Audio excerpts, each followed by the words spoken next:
Mother ഏലീശയെ വാഴ്ത്തപ്പെട്ടവരുടെ ഗണത്തിലേക്ക് ഉയർത്തുന്ന പ്രഖ്യാപനം കാത്ത് ക്രൈസ്തവ വിശ്വാസി സമൂഹം അല്പസമയത്തിനകം എറണാകുളം വല്ലാർപാടം ബസലിക്കയിലാണ് പ്രഖ്യാപന ചടങ്ങ്. കേരളത്തിലെ ആദ്യ സന്യാസിനിയും കർമ്മലീത്ത നിഷ്പാദക മൂന്നാം സഭയുടെ സ്ഥാപകയുമാണ് മദർ ഏലീശ. വല്ലാർപാടം ബസലിക്കയിൽ നിന്ന് ആൻമരിയ സണ്ണി ഇപ്പോൾ വിവരങ്ങളുമായി ചേരുന്നുണ്ട്. ആൻമരിയ, ഈ ചടങ്ങുകൾക്ക് ഔദ്യോഗികമായി തുടക്കമായിട്ടുണ്ടോ? വിവരങ്ങൾ ആൻമരിയ. പൂർണ്ണമായിട്ടും വല്ലാർപാടം ബസലിക്ക മദർ ഏലീശയെ വാഴ്ത്തപ്പെട്ടവളായി പ്രഖ്യാപിക്കുന്നതുമായി ബന്ധപ്പെട്ടുള്ള ചടങ്ങുകൾക്കെല്ലാം ഒരുങ്ങിക്കഴിഞ്ഞിട്ടുണ്ട്. ഇന്നലെയോടുകൂടി തന്നെ എല്ലാം പൂർണ്ണമായിട്ടും എല്ലാ സജ്ജീകരണങ്ങളും ഒരുക്കിയിരുന്നു.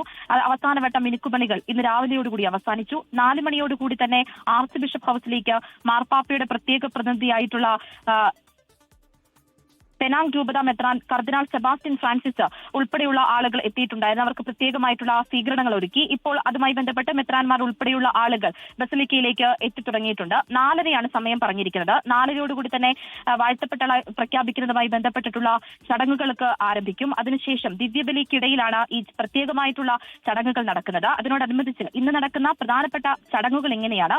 ലയോ 14 മാർപ്പാപ്പയുടെ പ്രതിനിധിയായിട്ടുള്ള പ്രത്യേക ആള്, അതായത് പെനാങ് രൂപത മെത്രാൻ ആയിട്ടുള്ള കർദിനാൾ സെബാസ്റ്റ്യൻ ഫ്രാൻസിസ് മുഖ്യ കാർമ്മികത്വം വഹിക്കും. പിന്നീട് വരാപ്പുഴ അതിരൂപത മെത്രാപ്പൊലീത്ത ഡോക്ടർ ജോസഫ് കളത്തിപ്പറമ്പിൽ ധന്യമദർ ഏലീശയെ വാഴ്ത്തപ്പെട്ടവളായി പ്രഖ്യാപിക്കുന്നതിനുള്ള അഭ്യർത്ഥന നടത്തും. വത്തിക്കാന്റെ ഇന്ത്യയിലെ അപ്പസ്തോലിക പ്രതിനിധി ആർച്ച് ബിഷപ്പ് ഡോക്ടർ ലെയോ പോൾ ഡോജിറല്ലി ആയിരിക്കും സന്ദേശം നൽകുന്നത്. പിന്നീട് അത്യുന്നത കർദിനാൾ ഡോക്ടർ ഓസ്വാൾഡ് ഗ്രേഷ്യസ് വാഴ്ത്തപ്പെട്ട മദർ ഏലീശയുടെ തിരുസ്വരൂപം അനാവരണം ചെയ്യും. തുടർന്ന് മദറിന്റെ തിരുശേഷിപ്പ് ഔദ്യോഗികമായി ഏറ്റുവാങ്ങി അൾത്താരയിൽ പ്രതിഷ്ഠിക്കും. അങ്ങനെ മദർ ഏലീശ പിന്നീട് വാഴ്ത്തപ്പെട്ട പദവിയിലേക്ക് ഉയർത്തപ്പെടും. പിന്നീട് നമ്മൾ വിളിക്കുന്നത് വാഴ്ത്തപ്പെട്ട ഏലീശ എന്നായിരിക്കും നമ്മൾ വിളിക്കുക. അതായത് വാഴ്ത്തപ്പെട്ട ഗണത്തിലേക്ക് ഉയർത്തപ്പെടുക എന്ന് പറയുന്നത് വിശുദ്ധ ഗണത്തിലേക്ക് ഉയർത്തപ്പെടുന്നതിന്റെ അവസാനത്തെ പടിയാണ്. ഇനി ഒരു അത്ഭുതം മദർ ഏലീശയുടെ പേരിൽ നടന്നിട്ടുണ്ടെങ്കിൽ, അത് കൃത്യമായിട്ടുള്ള തെളിവുകളോടെ അംഗീകരിക്കാൻ വേണ്ടിയിട്ട് സാധിച്ചിട്ടുണ്ടെങ്കിൽ, പിന്നീട് വാഴ്ത്തപ്പെട്ട മദർ ഏലീശ എന്നുള്ളത് വിശുദ്ധ മദർ ഏലീശ എന്ന പദവിയിലേക്കായിരിക്കും ഉയർത്തപ്പെടുന്നത്. ഇങ്ങനെയാണ് ഇന്നത്തെ പ്രധാനപ്പെട്ട ചടങ്ങുകൾ നടക്കുന്നത്. ദിവ്യബലിക്ക് ശേഷം എലീശാമ്മയുടെ നൊവേന CBC അധ്യക്ഷനായിട്ടുള്ള ആർച്ച് ബിഷപ്പ് ആൻഡ്രൂസ് താഴത്തായിരിക്കും പ്രകാശനം ചെയ്യുന്നത്. പിന്നീട് KRL CBC president archbishop doctor Varghese Chakkalakkal souvenir പ്രകാശനം നിർവഹിക്കും. അങ്ങനെ ഇന്നത്തെ പ്രധാനപ്പെട്ട ചടങ്ങുകൾ ഈ രീതിയിലേക്കാണ് നടക്കുന്നത്. ഇനി മദർ ഏലീശയുടെ ജീവിതത്തിലേക്ക് നമ്മൾ കടന്നു വരികയാണെങ്കിൽ, വൈപ്പിനിലെ ഓച്ചന്തുരുത്ത് വിശുദ്ധ കുരിശിന്റെ പള്ളി ഇടവകയിലാണ് വൈപ്പിശ്ശേരി തറവാട്ടിന് 1831 ഒക്ടോബർ 15 മദർ ഏലീശ ജനിക്കുന്നത്. തൊമ്മൻ താണ്ട ദമ്പതികളുടെ 8 മക്കളില് ആദ്യത്തെ സന്താനമായിട്ടാണ് മദർ ഏലീശ ജനിക്കുന്നത്. അന്നത്തെ രീതി അനുസരിച്ച്, ഇന്നത്തെ കാലം പോലെയല്ല, അന്നത്തെ രീതി അനുസരിച്ച് 16-ാം വയസ്സിലൊക്കെ വിവാഹം നടക്കും. അങ്ങനെ വിവാഹം നടന്നയാളാണ് മദർ ഏലീശ എന്ന് പറയുന്നത്. പിന്നീട് അത് വാഗയിലെ വത്തരുവിന്റെ വധുവായിട്ടാണ് മദർ ഏലീശ എത്തുന്നത്. പിന്നീട് ഒരു കുട്ടിക്ക് ജന്മം നൽകി. ഏലീശയുടെ 20-ാമത്തെ വയസ്സിലായിരുന്നു ഭർത്താവിന്റെ മരണം സംഭവിക്കുന്നത്. പിന്നീട് അങ്ങോട്ടേക്ക് മദർ ഏലീശയെ എല്ലാവരും രണ്ടാമതൊരു വിവാഹം കഴിക്കുന്നതിന് വേണ്ടിയിട്ട് നിർബന്ധിക്കുന്നുണ്ട്. പക്ഷേ ആ നിർബന്ധത്തിലൊന്നും വഴങ്ങാതെ കഴിഞ്ഞ 10 വർഷക്കാലം, അതിനുശേഷമുള്ള 10 വർഷക്കാലം അത് ജീവിതത്തിലുള്ള ഒരു ധ്യാനത്തിലും ഏകാന്തതയിലും ഒക്കെ മുഴങ്ങി നിന്നുകൊണ്ട് ആ രീതിയിൽ തന്നെ മുന്നോട്ട് നയിക്കുകയാണ് ഈ 10 വർഷത്തിനിടയിൽ ഉണ്ടായിരുന്നത്. അതിനുശേഷമാണ് മദർ ഏലീശ 1862 വരെയായിരുന്നു ഈ ധ്യാനം നടക്കുന്നത്. പിന്നീട് വികാരിയായിരുന്ന ലെയോ പോൾഡിനെ തനിക്ക് സന്യാസിയാകാൻ വേണ്ടിയിട്ടുള്ള ആഗ്രഹം പറയുന്നു. അങ്ങനെ 1866 ഫെബ്രുവരി 12 കൂനമ്മാവിൽ പനമ്പ് കൊണ്ട് കെട്ടിമറച്ച ഒരു മഠത്തിൽ മദർ ഏലീശയാൽ കേരളത്തിലെ ആദ്യ സന്യാസി സഭ സ്ഥാപിക്കപ്പെടുന്നു. ഈ അന്നത്തെ വികാരിയായിട്ടുള്ള ആളെ തനിക്ക് സന്യാസിയാകണമെന്നുള്ള ആഗ്രഹം പ്രകടിപ്പിക്കുന്ന സമയത്ത് ഈ കേരളത്തിൽ ഒരു സന്യാസി സഭ സ്ഥാപിക്കണം എന്നുള്ളത് സഭയുടെ ഏറ്റവും വലിയ ഒരു ആഗ്രഹം കൂടിയായിരുന്നു. അതുകൊണ്ട് തന്നെ നമ്മുടെ മദർ ഏലീശ പറഞ്ഞതനുസരിച്ചാണ് എങ്കിൽ ആ ഒരു ആഗ്രഹത്തിന് അവർ ആ സമയത്ത് കൃത്യമായിട്ടുള്ള വില നൽകുന്നു. പിന്നീട് അങ്ങനെയാണ് കേരളത്തിൽ ആദ്യ സന്യാസി സഭ സ്ഥാപിക്കപ്പെടുന്നത്. പിന്നീട് 1866 ഫെബ്രുവരി 13 കൂനമ്മാവിൽ വെച്ചിട്ട് കർമ്മലീത്ത നിഷ്പാദക മൂന്നാം സഭ സ്ഥാപിക്കുകയും കേരള സഭയിൽ ആദ്യമായിട്ട് പെൺകുട്ടികൾക്ക് സ്കൂളും ബോർഡിങ്ങും അനാഥ മന്ദിരവും ഒക്കെ ആരംഭിച്ച ആൾ കൂടിയാണ് മദർ ഏലീശ എന്ന് പറയുന്നത്. കാരണം ആ ഒരു കാലഘട്ടത്തിൽ സ്ത്രീകൾ അനുഭവിച്ചിരുന്ന വേദനകൾ, അവർ അനുഭവിച്ചിരുന്ന ബുദ്ധിമുട്ടുകളൊക്കെ കൃത്യമായിട്ട് മനസ്സിലാക്കി അവർക്ക് വേണ്ടിയിട്ട് ജീവിതം മാറ്റിവെക്കുക എന്നതായിരുന്നു മദർ ഏലീശയുടെ മുൻപിലുണ്ടായിരുന്ന ഏറ്റവും പ്രധാനപ്പെട്ട കാര്യമെന്ന് പറയുന്നത്. അവർക്ക് വേണ്ടിയിട്ടാണ് ജീവിതകാലം മുഴുവനായിട്ടും ഏറ്റവും കൂടുതൽ പ്രയത്നങ്ങൾ നടത്തിയിട്ടുള്ളതും. കാരണം ആ സമയത്ത് ഈ വിധവയായിട്ടുള്ള സ്ത്രീകളെ സഹായിക്കുക, അവരുടെ ജീവിതത്തിലേക്ക് എങ്ങനെ ജീവിക്കണമെന്നുള്ള കാര്യങ്ങൾ ഉൾപ്പെടെയുള്ള കാര്യങ്ങൾ പറഞ്ഞു കൊടുത്തുകൊണ്ട് അവരെ മുന്നോട്ട് നയിക്കുക, പെൺകുട്ടികൾക്ക് വേണ്ടിയിട്ടുള്ള സ്കൂള്, അതോടൊപ്പം തന്നെയുള്ള ബോർഡിംഗ് കാര്യങ്ങളെല്ലാം സ്ഥാപിക്കുക.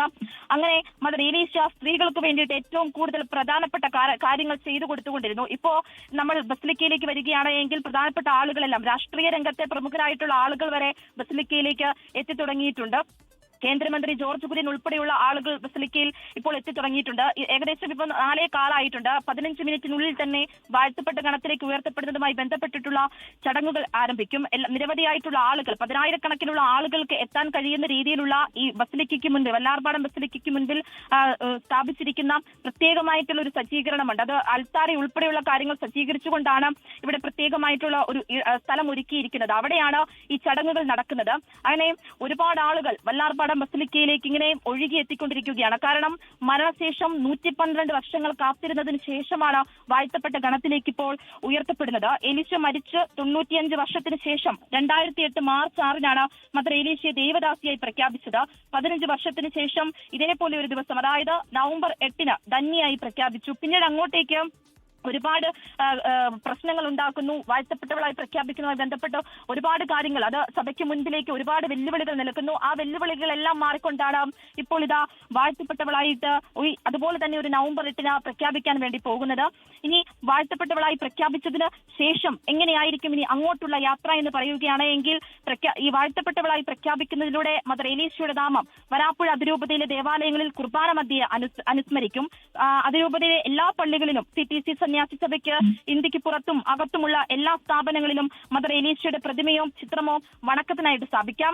ഇനി വിശുദ്ധ പദവിയിലേക്ക്, ഞാൻ ആദ്യം സൂചിപ്പിച്ചതുപോലെ തന്നെ വിശുദ്ധ പദവിയിലേക്ക് കടക്കുന്ന ഏറ്റവും അവസാന കാര്യമാണ് ഈ വാഴ്ത്തപ്പെട്ടവളായി പ്രഖ്യാപിക്കുക എന്നുള്ളത്. ഇനി ഒരു അത്ഭുതം നടന്നിട്ടുണ്ട് എങ്കിൽ അത് വിശുദ്ധ പദവിയിലേക്ക് ആയിരിക്കും പോകുന്നത്. പിന്നീട് എല്ലാ സഭകളിലേക്കും മദർ എലീശയെ വണങ്ങാൻ കഴിയുന്ന രീതിയിലായിരിക്കും വിശുദ്ധ പദവിയിലേക്ക് ഉയർന്നു കഴിഞ്ഞിട്ടുണ്ട് എങ്കിൽ പിന്നീട് അങ്ങോട്ട് നടക്കാൻ പോകുന്നത്. അങ്ങനെ മദർ എലീശ വാഴ്ത്തപ്പെട്ടവളായി പ്രഖ്യാപിക്കപ്പെടുകയാണ്. ഒരുപാട് കാലം കാത്തിരുന്ന ധന്യമായിട്ടുള്ള നിമിഷമാണ്. നമ്മൾ ഇന്ന് രാവിലെ ഓച്ചന്തുരുത്ത്, അതായത് മദർ എലീശയുടെ ജന്മനാടാണ് ഓച്ചന്തുരുത്തിൽ നമ്മൾ ചെന്നിരുന്നു. ആ മദർ എലീശ വന്നിരുന്നു എന്ന് കരുതുന്ന, അല്ലെങ്കിൽ അതിലെ കടന്നു പോയിരുന്നു എന്ന് കരുതുന്ന പ്രദേശമൊക്കെ വാങ്ങി അവിടെ ഒരു എലീശ സദനം എന്ന രീതിയിൽ ഒരു വീടൊക്കെ ഒരുക്കി സിസ്റ്റർമാർ പ്രത്യേകമായിട്ടുള്ള പ്രാർത്ഥനകൾ നടത്തുന്നു, ആളുകൾക്ക് വേണ്ടിയിട്ടുള്ള സേവനങ്ങൾ നടത്തുന്നു. അങ്ങനെ മുന്നോട്ട് പോകുന്ന ഒരുപാട് ആളുകളെ നമ്മൾ കണ്ടു. അവരുടെ കുടുംബവുമായി, മദർ എലീശയുടെ കുടുംബവുമായി നമ്മൾ രാവിലെ സംസാരിച്ചു. ആ സമയത്തൊക്കെ സംസാരിക്കുന്ന ഓരോ ആളുകളും പറയുന്നത് കാരുണ്യത്തിന്റെ പ്രതിനിധിയാണ് മദർ എലീശ എന്നുള്ളതാണ് പറയുന്നത്. ശരിയാണ്, അത് നമുക്ക് മദർ എലീശയുടെ ജീവിതം പരിശോധിച്ചിട്ടുണ്ടെങ്കിൽ അത്തരം കാര്യങ്ങളെല്ലാം വ്യക്തമായിട്ട് നമുക്ക് കാണാനായിട്ട് സാധിക്കും. കാരണം തനിക്ക് വേണ്ടി ഒന്നും ചെയ്യാതെ, അത് മറ്റുള്ളവർക്ക് വേണ്ടി പൂർണ്ണമായിട്ട് തന്റെ ജീവിതം വിട്ടുകൊടുത്തുകൊണ്ട്, പ്രത്യേകിച്ച് സ്ത്രീകൾക്ക് വേണ്ടി വിട്ടുകൊടുത്തുകൊണ്ട് ജീവിതാവസാനം മുഴുവനും സഞ്ചരിച്ച ഒരാളാണ് മദർ എലീശ. അതുകൊണ്ട് തന്നെ മദർ എലീശയെ കുറിച്ച് ഇവിടെ ആരോട് സംസാരിച്ചിട്ടുണ്ട് എങ്കിൽ പോലും അവരുടെ കണ്ണിൽ നിന്ന് കണ്ണുനീർ പൊഴിയുന്നത് നമുക്ക് കാണാനായിട്ട് സാധിക്കും. അത് ആനന്ദത്തിന്റെ കണ്ണുനീരാണ്. കാരണം മരണശേഷം 112 വർഷങ്ങളൊക്കെ മദർ എലീശയെ വാഴ്ത്തപ്പെട്ടവളായി പ്രഖ്യാപിക്കുന്നത് കാത്തിരുന്നവരാണ്. അതിനു വേണ്ടിയിട്ട് ഒരുപാട് പ്രയത്നങ്ങൾ നടത്തിയവരാണ്. അതിന്റെ എല്ലാം ഒരു ശുഭപര്യവസാനമാണ് ഇപ്പോൾ ഇവിടെ സംഭവിച്ചുകൊണ്ടിരിക്കുന്നത്. എന്തായാലും വല്ലാർപാടം ബസിലിക്ക പൂർണ്ണമായിട്ടും ഒരുങ്ങിയിട്ടുണ്ട്. 4:30 പ്രധാനപ്പെട്ട ചടങ്ങുകൾ ആരംഭിക്കും. പിന്നീട് വാഴ്ത്തപ്പെട്ട മദർ എലീശയായി ഉയർത്തപ്പെടുകയും ചെയ്യും. ഉന്മേഷ്. ആൻമരിയ സണ്ണിയാണ് ഇപ്പോൾ വിവരങ്ങൾ നൽകിക്കൊണ്ടിരിക്കുന്നത്. മദർ എലീശയെ വാഴ്ത്തപ്പെട്ടവരുടെ ഗണത്തിലേക്ക് ഉയർത്തുകയാണ്. ആ പ്രഖ്യാപന ചടങ്ങാണ് നടക്കാൻ പോകുന്നത്. അല്പസമയത്തിനകം എറണാകുളം വല്ലാർപാടം ബസിലിക്കയിലാണ് ഈ പ്രഖ്യാപന ചടങ്ങ് നടക്കുന്നത്. കേരളത്തിലെ ആദ്യ സന്യാസിനിയും കർമ്മലീത്ത നിഷ്പാദക 3-ാം സഭയുടെ സ്ഥാപകയുമാണ് മദർ എലീശ. ഈ പ്രധാനപ്പെട്ട ഈ ഗണത്തിലേക്ക് ഉയർത്തപ്പെടുന്നതിലേക്കുള്ള യാത്രാവഴി എന്ന് പറയുന്നത് അത് ഇപ്പോൾ കേരളം ചർച്ച ചെയ്യുന്നുണ്ട്. 1831 ജനനം, 1847 വിവാഹമുണ്ട്, 1851 ഭർത്താവിന്റെ മരണത്തോടെ പ്രാർത്ഥനാ ജീവിതത്തിലേക്ക് മദർ എലീശ കടക്കുന്നത്. 1862 ഈ സന്യാസ താല്പര്യം അത് പിന്നീട് അറിയിക്കുകയായിരുന്നു. 1866 ഫെബ്രുവരി ആകുമ്പോഴേക്കും സന്യാസ പരിശീലനത്തിലേക്ക് കടക്കുന്നു. 1868 അത് വ്രതവാഗ്ദാനം എന്നതിലേക്ക് എത്തുന്നു. 1913 ജൂലൈ 18 ഈ ചടങ്ങുകളുടെയൊക്കെ തുടക്കമെന്ന് പറയുന്ന നിത്യത്തിലേക്ക് വിളിക്കപ്പെട്ടു എന്നുള്ള തരത്തിൽ വിലയിരുത്തപ്പെടുന്നത്. 2008 മാർച്ച് 6 ആവുമ്പോഴേക്കും ദൈവദാസിയാകുന്നു. 2023 നവംബർ 8 ധന്യ ആ പദവിയിലേക്ക് എത്തുന്നത്. 2025 ഏപ്രിൽ 14 മദർ ഏലീശയുടെ അത്ഭുത പ്രവൃത്തി ഫ്രാൻസിസ് മാർപ്പാപ്പ അംഗീകരിക്കുകയായിരുന്നു. അങ്ങനെ അതിന്റെ തുടർച്ചയെന്നോണമാണ് ഇപ്പോൾ നടക്കുന്ന ഈ ചടങ്ങ് നടക്കാൻ പോകുന്നത്. അങ്ങനെ വാഴ്ത്തപ്പെട്ടവരുടെ ഗണത്തിലേക്ക് ഉയർത്തപ്പെടുന്ന ചടങ്ങ് നടക്കാൻ പോകുന്നു. ആ പ്രഖ്യാപനം കാത്ത് ക്രൈസ്തവ സമൂഹം ഇപ്പോൾ അവിടെ വല്ലാർപാടത്ത് ബസലിക്കയിൽ ഒത്തുചേർന്നുണ്ട്. ഇപ്പോൾ മദർ ഏലീശയുടെ ഈ സന്യാസിനി സഭയുടെ സാന്നിധ്യം എന്ന് പറയുന്നത് 8 രാജ്യങ്ങളിലാണ് ഉള്ളത്. അത് 78 രൂപതകൾ അതിൻ്റെ ഭാഗമാണ്. 223 കോൺവെന്റുകളുണ്ട്. അതിൽ 1350 സന്യാസിനികൾ ഈ മദർ ഏലീശയുടെ കർമ്മലീത്ത വിശ്വാസത്തിലൂടെ ഇപ്പോഴും സഭാ സേവനം തുടരുന്നു എന്നുള്ളതാണ്. 8 രാജ്യങ്ങളിൽ അതിൻ്റെ സാന്നിധ്യമുണ്ട്. ആൻമരിയ സണ്ണി തുടരുന്നുണ്ട് ഇപ്പോൾ വിവരങ്ങളുമായും വെള്ളാർപാടം ബസലിക്കയിൽ നിന്നും. ആൻമരിയ, ഇത് ഭാരതീയ കത്തോലിക്ക സഭയെ സംബന്ധിച്ച അഭിമാന നിമിഷമാണ്. എങ്ങനെ സഭാ നേതൃത്വം ഇതിനെ കാണുന്നു? അവരുടെ പ്രതികരണങ്ങൾ എങ്ങനെയാണ് ആൻമരിയ? കഴിഞ്ഞ ദിവസങ്ങളിലെല്ലാം, അതായത് വാഴ്ത്തപ്പെട്ടവളായി പ്രഖ്യാപിക്കുന്നു എന്നുള്ള മാസങ്ങൾക്ക് മുൻപുള്ള സമയം വന്ന സമയത്ത് തന്നെ എല്ലാവരും വലിയ സന്തോഷത്തിലായിരുന്നു. കാരണം കാത്തിരുന്ന നിമിഷമാണ്. ഞാൻ ആദ്യമൊക്കെ സൂചിപ്പിക്കുന്നത് പോലെ തന്നെ ഏറെ നാൾ നീണ്ട, വർഷങ്ങൾ നീണ്ട ആ കാത്തിരിപ്പിനൊടുവിലാണ് ഒരുപാട് വെല്ലുവിളികൾ ഇതിനെ സഭയ്ക്ക് നേരിടേണ്ടതായിട്ട് വന്നിട്ടുണ്ടായിരുന്നു. പല പ്രശ്നങ്ങൾ ഇതിനകത്ത് തരണം ചെയ്യേണ്ടതായിട്ട് വന്നിട്ടുണ്ടായിരുന്നു. ഈ ഒരാളെ വാഴ്ത്തപ്പെട്ട പദവിയിലേക്ക് ഉയർത്തപ്പെടണമെങ്കിൽ അതുമായി ബന്ധപ്പെട്ടിട്ട് ഒരുപാട് കാര്യങ്ങൾ ചെയ്തു തീർക്കാനായിട്ടുണ്ട്. അത്തരം കാര്യങ്ങളെല്ലാം പൂർണ്ണമായിട്ടും ചെയ്തു തീർത്തുകൊണ്ടാണ് ഇതുമായി ബന്ധപ്പെട്ടിട്ട് ഇപ്പോൾ വാഴ്ത്തപ്പെട്ട പദവിയുമായി ബന്ധപ്പെട്ടിട്ടുള്ള ചടങ്ങുകൾ ഇവിടെ നടക്കുന്നത്. അതുകൊണ്ട് തന്നെ ക്രൈസ്തവ സഭ, ഈ മുഴുവൻ ക്രൈസ്തവ സഭകളും ഇതിനെ പൂർണ്ണമായിട്ടും ഏറ്റുവാങ്ങുകയാണ്. വാഴ്ത്തപ്പെട്ട ഒരു ഗണത്തിലേക്ക് മദർ ഏലീശ, അത് കേരളക്കരയുടെ അഭിമാനമാണ്. കേരളത്തിൽ ആദ്യമായിട്ടുള്ളൊരു സന്യാസി സമൂഹം സ്ഥാപിക്കുന്നത് മദർ ഏലീശയാണ്. കൂനമ്മാവിലെ വിളക്കുമരം എന്നാണ് മദർ ഏലീശ കേരളക്കരയിൽ അറിയപ്പെടുന്നത്. കാരണം കൂനമ്മാവില് മദർ ഏലീശയ്ക്ക് വേണ്ടി ഒരുക്കിയിരിക്കുന്നത് അത്രയധികം സേവനങ്ങളാണ് മദർ ഏലീശ അവിടെ ഒരുക്കിയിരിക്കുന്നത്. നമ്മൾ കൂനമ്മാവ് പ്രദേശത്തൊക്കെ പോയിട്ടുണ്ടെങ്കിൽ ഏലീശയുടെ പല കാര്യങ്ങളും സൂക്ഷിച്ചു വെച്ചുകൊണ്ടിരുന്ന വാഴ്ത്തപ്പെട്ടവളായി പ്രഖ്യാപിക്കാൻ പോകുന്ന മദർ ഏലീശ താമസിച്ചിരുന്ന കൂനമ്മാവിലെ വാടകയ്ക്കുള്ള മുറി നമുക്ക് കാണാനായിട്ട് സാധിക്കും. അത് വാഗയിലാണ് അത് ഉള്ളത്. ആ മുറി കാണാൻ സാധിക്കും. ഏലീശ ഉപയോഗിച്ചിരുന്ന പല വസ്തുക്കളും ഇപ്പോഴും അത് മ്യൂസിയമായിട്ട് കൊണ്ടു നടക്കുന്നുണ്ട് അവിടെ. അങ്ങനെ ഒരുപാട് കാത്തിരുന്ന സമയമാണ്. പല